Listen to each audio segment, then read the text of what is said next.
National art olympiad new 2012 সাল থেকে সারা বাংলাদেশব্যাপী হয়ে আসছে। তারই ধারাবাহিকতায় এবছর আমরা বাংলাদেশের 8টি বিভাগে আমরা যাচ্ছি। তো আমাদের এখানে যারা পরীক্ষার্থী আসছে তারা প্রাথমিক পর্ব উত্তীর্ণ হয়ে বিভাগীয় পর্বে পরীক্ষাতে আসছে। সেই পরীক্ষার অংশ হিসেবে আজকে আমরা চট্টগ্রামে এসেছি। এর আগে আমরা রংপুর এবং রাজশাহী কভার করেছি। এরপরে আমরা পর্যায়ক্রমিকভাবে বাংলাদেশের সব বিভাগে যাব। এখানে যারা আসছে তারা হচ্ছে আর্ট সায়েন্সের উপরে পরীক্ষা দিচ্ছে। পরীক্ষার পরে যারা ডিভিশনাল টপার হচ্ছে তারা গ্রিন ডে ট্রেনিং নামক একটা ট্রেনিং পাচ্ছে, যেখানে তাদেরকে এনভায়রনমেন্টাল লিডারশিপের উপরে ট্রেনিং দেওয়া হবে এবং তারা এখান থেকে কিছু প্রজেক্ট প্রপোজালও সাবমিশনের সুযোগ পাবে, যার মাধ্যমে তারা স্টেম অ্যাকশন প্রজেক্ট নামে একটা প্রজেক্টে তারা অ্যাপ্লাই করার সুযোগ পাবে, যার মাধ্যমে তারা তাদের এলাকার যে পরিবেশগত সমস্যাগুলো আছে সেগুলো সমাধানের জন্য কার্যকরী পদক্ষেপ নিতে পারবে। এবং এরপরে ন্যাশনাল রাউন্ডের পরীক্ষায় উত্তীর্ণ হয়ে আলটিমেটলি টিম বাংলাদেশ সিলেকশন টেস্টে উত্তীর্ণ হয়ে তারা ইটালিতে আন্তর্জাতিক আর্ট সায়েন্স অলিম্পিয়াডে বাংলাদেশকে প্রতিনিধিত্ব করবে আগস্টের সেকেন্ড উইকে। সো এই অলিম্পিয়াডের মাধ্যমে আমরা মূলত তরুণ প্রজন্মকে পরিবেশগত বিষয়গুলোতে উৎসাহিত করা এবং অনুপ্রাণিত করা এবং আমাদের চারপাশে পরিবেশের যে সমস্যাগুলো আমরা দেখি সেগুলো নিয়ে যেন তারা অ্যাক্টিভভাবে কাজ করতে পারে সেই ব্যাপারে আমরা তাদেরকে ভূমিকা নিতে কার্যকরী পদক্ষেপ নিয়ে থাকি। বর্তমানে যে তরুণ সমাজ তারা স্মার্টফোন বা অন্যান্য বিষয়ে এডিক্ট হয়ে যাচ্ছে এবং এই দেশ বিনির্মাণে আমরা যে এনভায়রনমেন্টাল যে চেঞ্জ হচ্ছে, ক্লাইমেট যে চেঞ্জ হচ্ছে, বাংলাদেশ এটা একটা বড় ভালনারেবল কান্ট্রি। সেক্ষেত্রে এই তরুণ সমাজকে কিন্তু আগে আসতে হবে এই দেশকে রক্ষা করার জন্য এবং ক্লাইমেট রেজিলিয়েন্স বিল্ডিং করার জন্য এইসব বিষয়ে। তো সেক্ষেত্রে BYEL যেটা করেছে বাংলাদেশ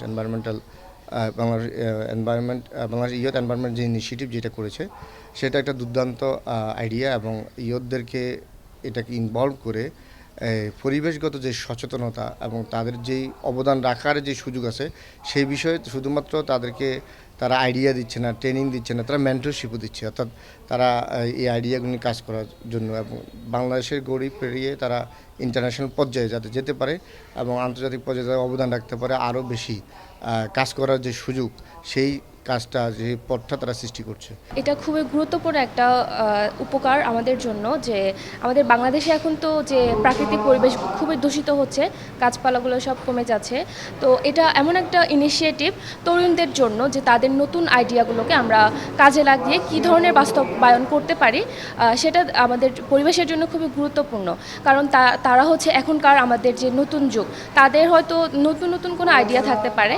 তো তাদের আইডিয়াগুলোকে আমরা কাজে লাগিয়ে আমাদের পরিবেশ রক্ষার যে ভবিষ্যতে পরিবেশ রক্ষার যে কাজ সেটা আমাদের খুব সহজ করে দিবে। এটাই পরিবেশের উপকারের কথা যদি প্রথমে বলি, সেটা হচ্ছে আমরা যারা এখানে অংশগ্রহণ করেছি আমরা জানতে পেরেছি পরিবেশের কী ধরনের পরিবর্তন দরকার বা আমরা সাধারণ নাগরিক হিসেবে পরিবেশের জন্য কী করতে পারি, এটা আমরা সচেতন হয়েছি, সচেতনতা তৈরি হয়েছে।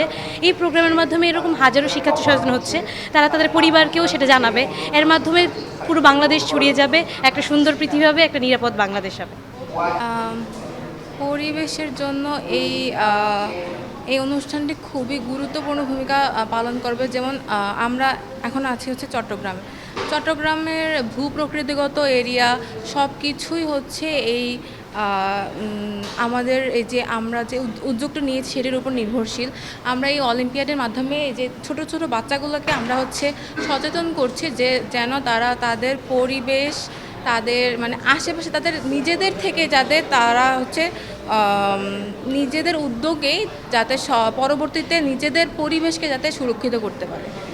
কেটজি ন্যাশনাল আর্ট অলিম্পিয়াড চট্টগ্রামে আয়োজিত হয়েছে। এটি সরাসরি আজকে আমরা প্রথমবারের মতো অংশগ্রহণ করতে পেরেছি। তো এটা আমার জন্য একটি নতুন এক্সপিরিয়েন্স, নতুন অভিজ্ঞতা।